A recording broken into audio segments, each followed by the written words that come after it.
Hi there, y'all. I'm Miss Kitty Litter ATX. I'm Hexadulce. And we're ready to climb down your chimney with an all-new episode of The Litter Box, a socially distant holiday special. Wow.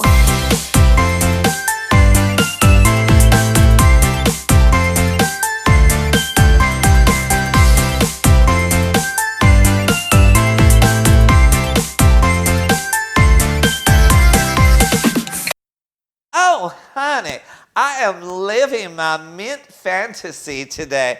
I'm feeling all kinds of peppermint and spearmint.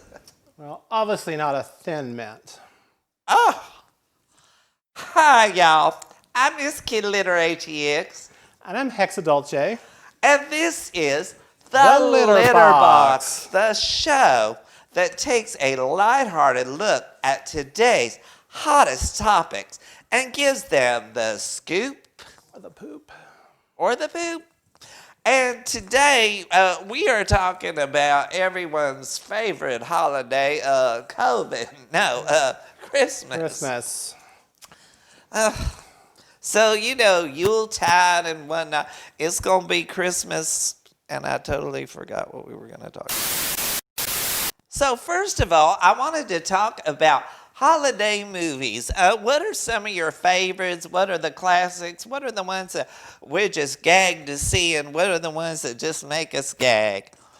Well, I'm actually looking forward to something coming out this year, and it's going to be The Happiest Season. The Happiest Season? What's that about? Well, it's just two lesbians. Oh, so it's kind of like Dr. Halls. Like the halls, I guess you could say that. But actually, it's a classic story they're remaking. And I know it's got the right wing up in arms because it's going to be on the Hallmark Channel. Such a family wholesome channel. Oh, yeah, some holes.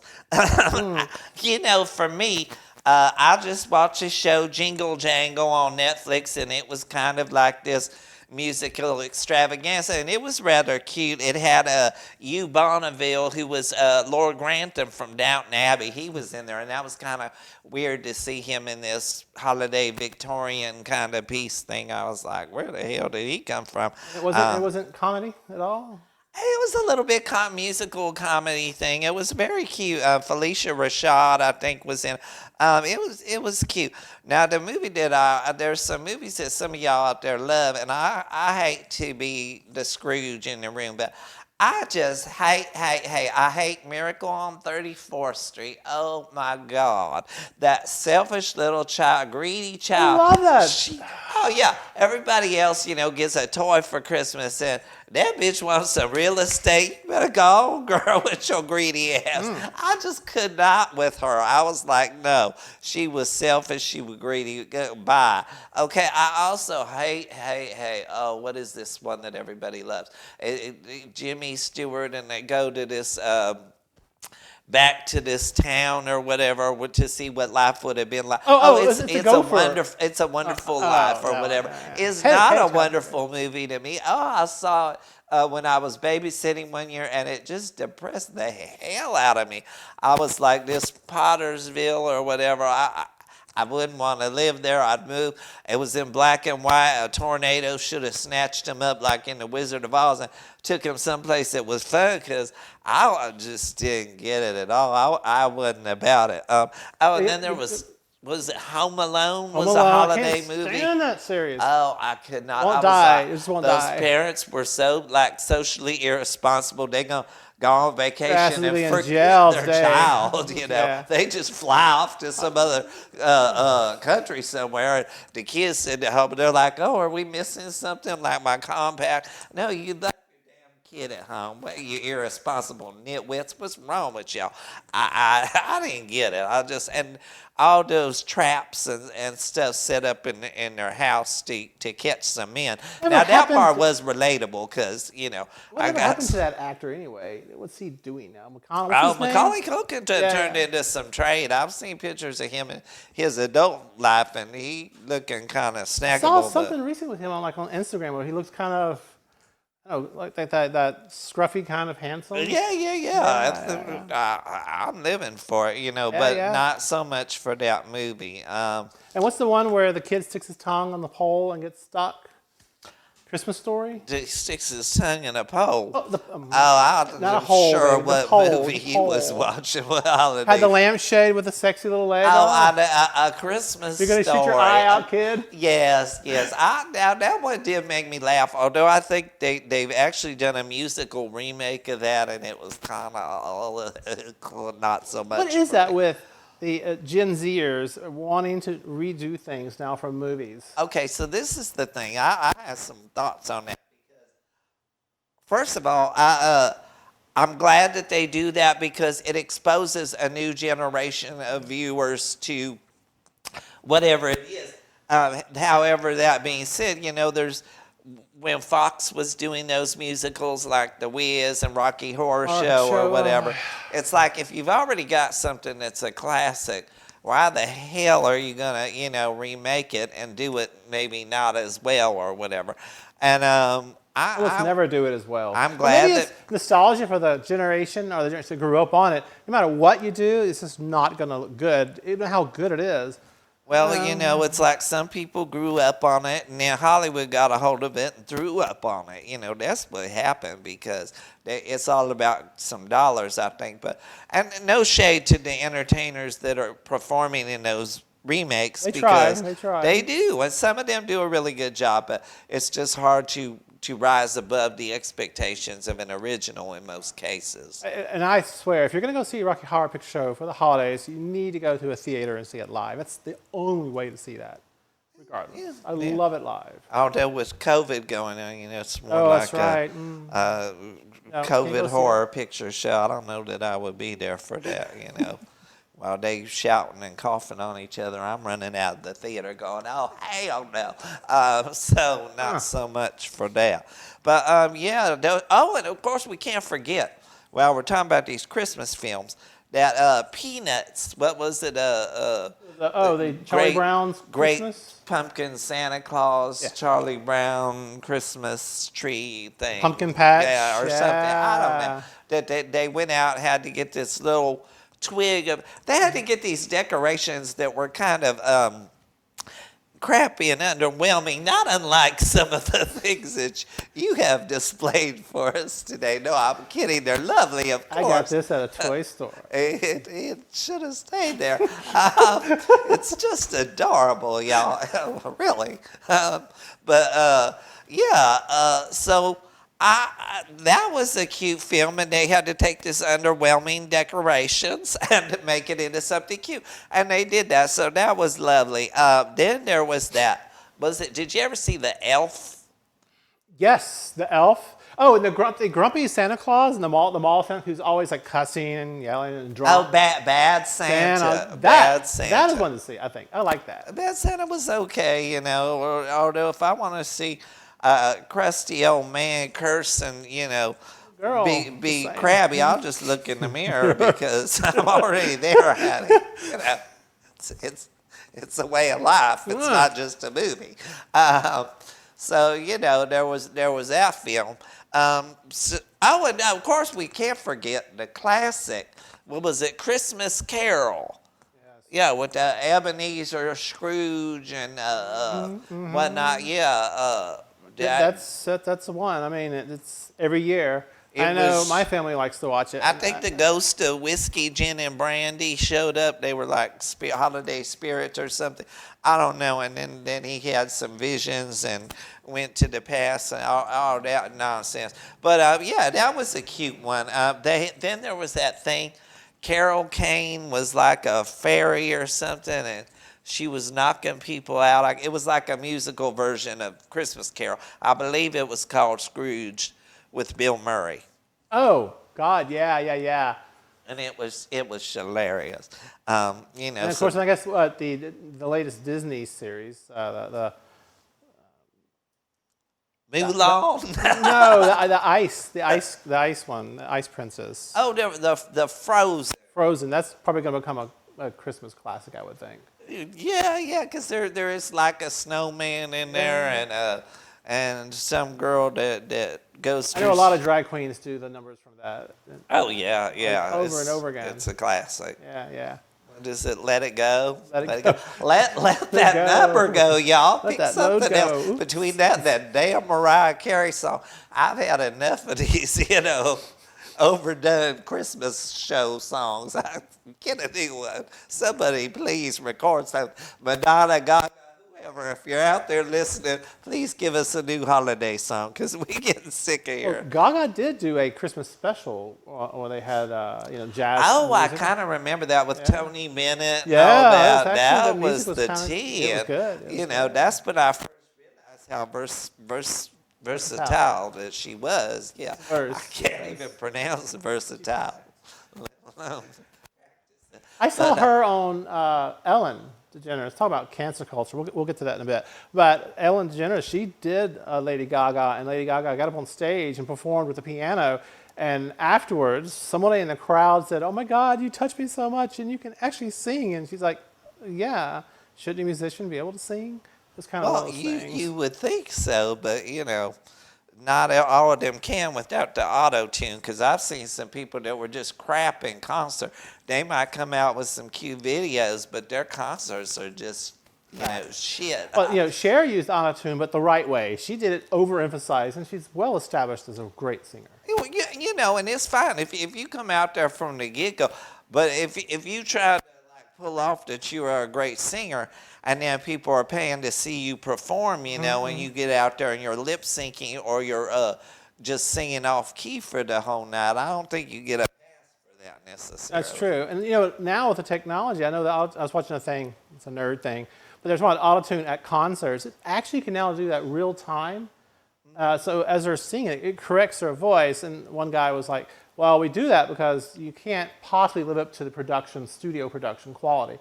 And I'm like, well, then maybe you shouldn't overproduce your damn albums. Well, there is that too. I'm kind of like the whole. If I'm gonna pay to see somebody, I'm gonna see them do it on the real. Yeah, and flaws and all. Show me what you got. Yeah. Hi there. The only thing sweeter than taking a lick of a candy cane is going shopping at Sir Rat Leather and Gear, with 2 brand new locations to serve and service you. Located on Cesar Chavez as well as 4th Street inside Oil Can Harry's. So thank you for your sponsorship, and y'all go out there and get those very special stocking stuffers for your loved ones. Mm-hmm.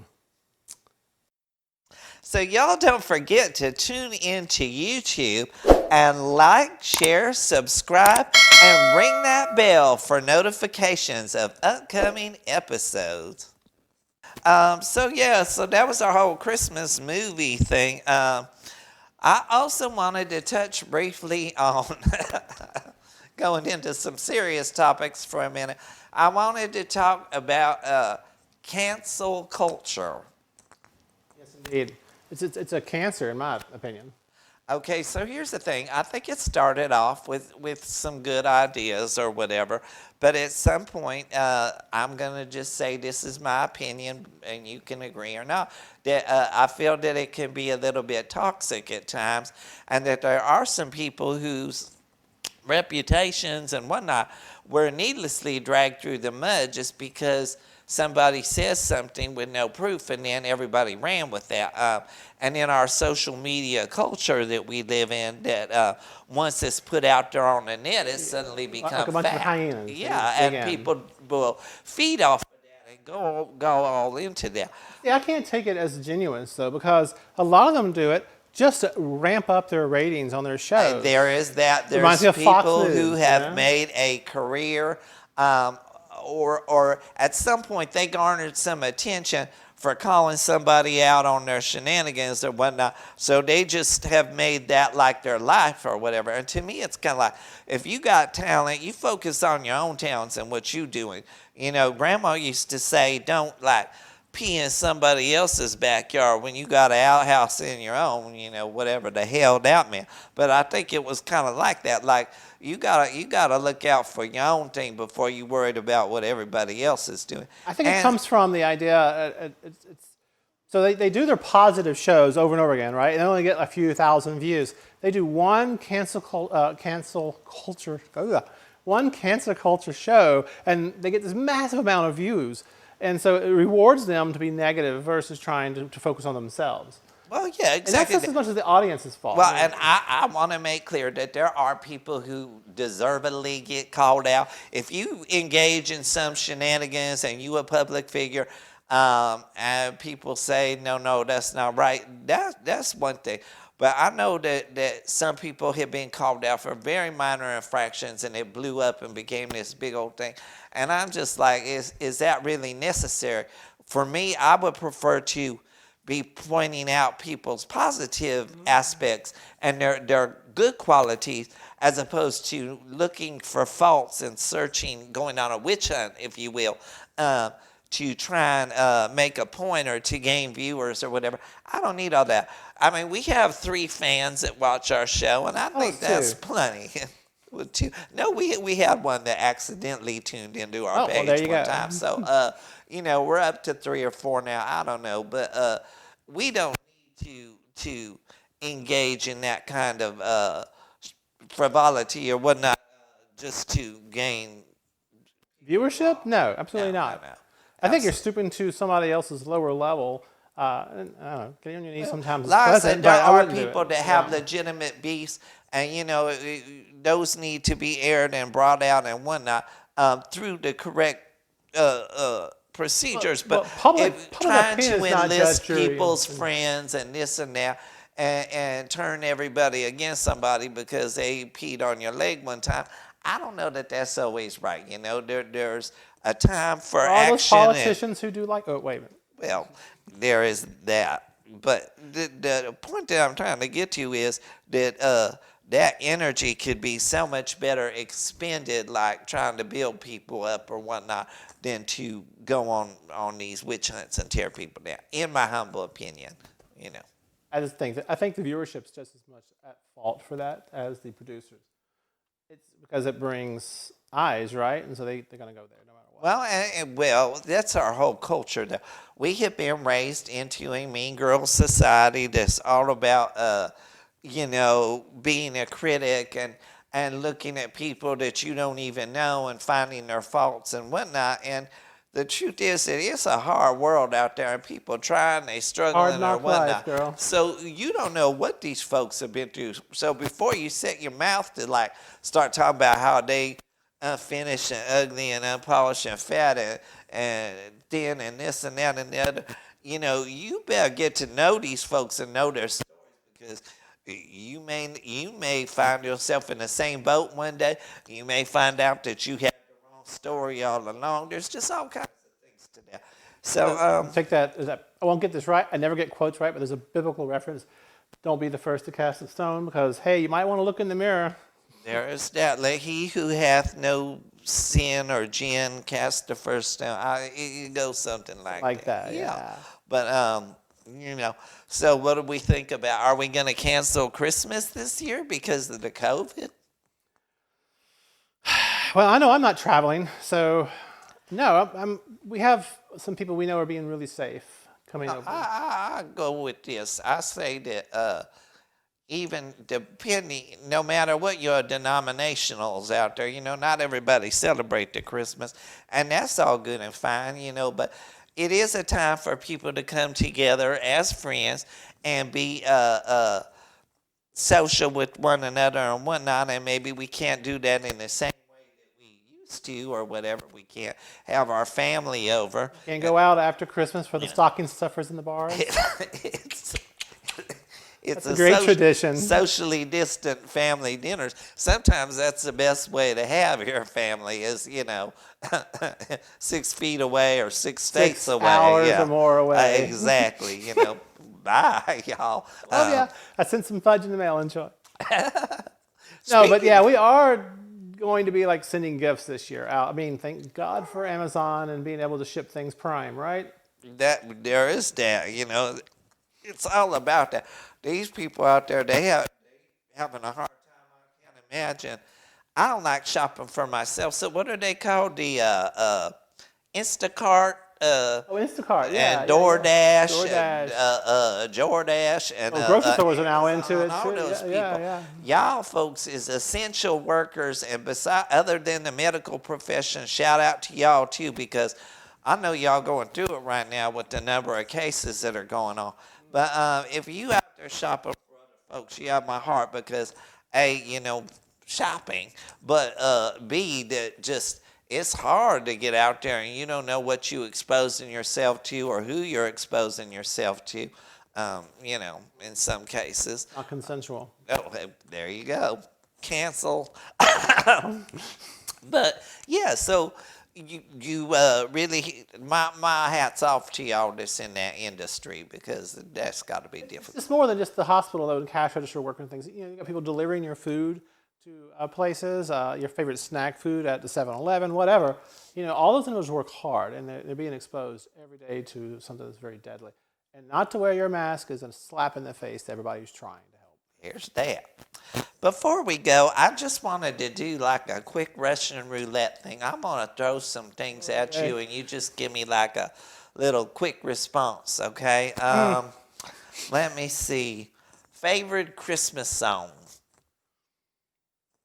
Oh my God, I don't really care, honestly. I don't know. I don't really. Okay. Let me think. I'll have to think about that for a second. Okay. Well, I guess I'll have to go for the old 80s. What was it? Do they know it's Christmas time at home or whatever? I thought that was cute.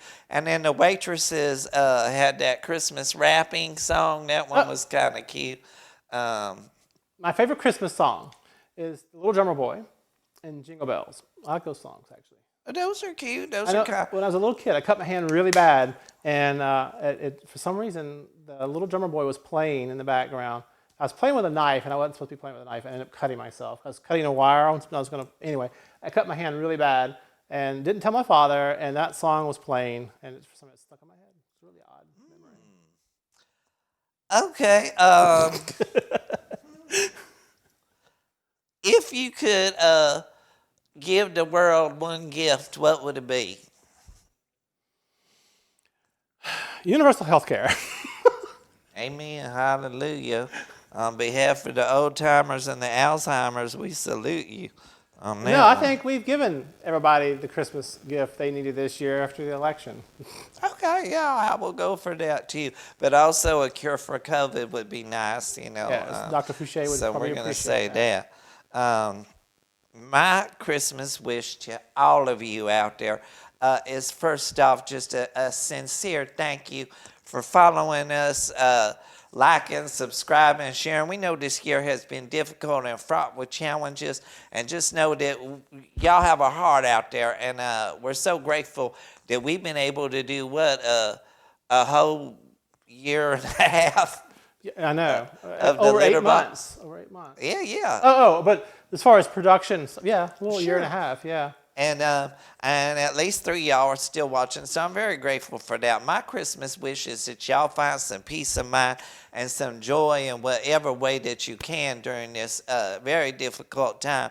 Find something to do that you enjoy. Be sure and take some time for self-care. As you said, the mental health thing is so important right now.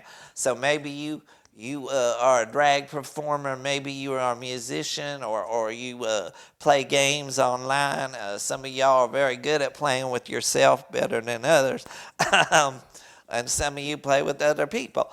But yeah, so my Christmas wish is just that you all have a very merry and happy holiday season from both Hexa and myself and the Litter Box. Indeed.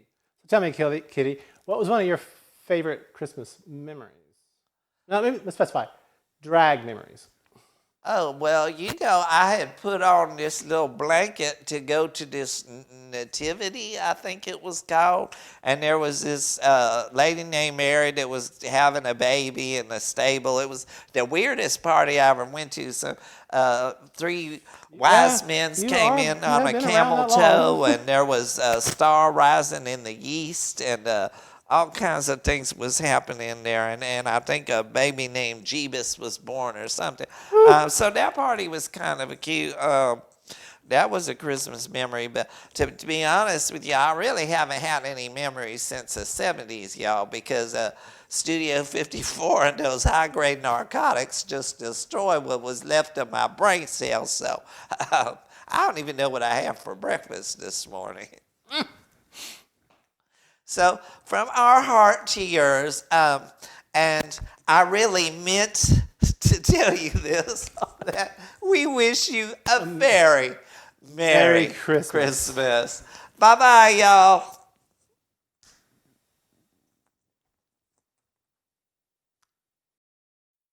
The only thing sweeter than licking a candy cane is going on a shopping trip to Surrout Leather and Gear. We'd like to thank them for being our sponsors of our special socially distant holiday litter box show at